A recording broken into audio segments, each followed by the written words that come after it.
It is not right what Luka is doing to the Phoenix Suns. An incredibly rough night for the Phoenix Suns, falling to the Dallas Mavericks and ending the season. The disappointment for fans in what was thought to be a championship season, no doubt about it, with their regular season record. Good evening, everyone. Thanks so much for joining us. I'm Rachel Cole. Mitch Carr is live at the Footprint Center. And Mitch, how are fans handling the heartbreak tonight? Rachel, there's heartbreak, and then there is this. Heartbreak means you were sad. Maybe you were close to something and it was taken away from you. The Suns were never close in this game. Most of the fans that we saw that were leaving early were visibly angry. They said they were embarrassed. They were leaving at halftime when the team was down 30. They were leaving in the third quarter when they were down 40.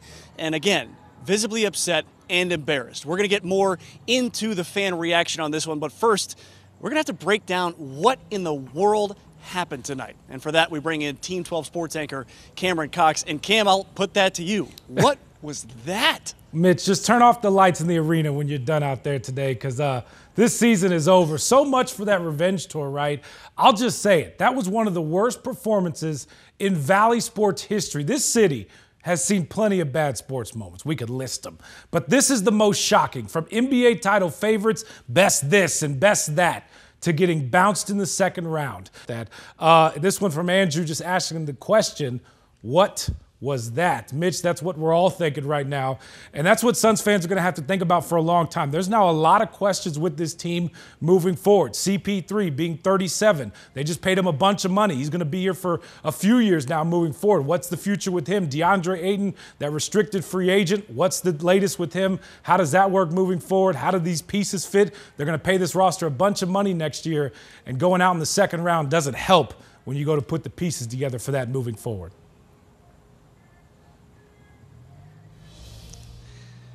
Cam, I like how you kicked the question right back to me. But that is the question, is what in the world was that? What happened? Okay, what happens now? Well, I can tell you what happened earlier tonight. The Footprint Center was packed. It was Game 7 ahead of time. Everybody was pretty confident. And then after the game, everybody was pretty much on the same page.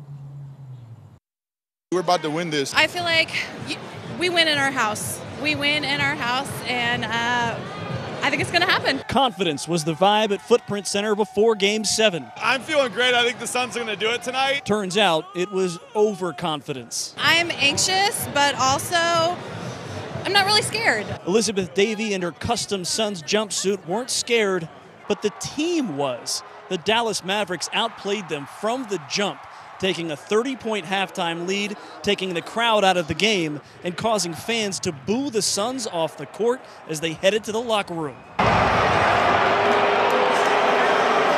They didn't show up. They weren't here. They don't want it.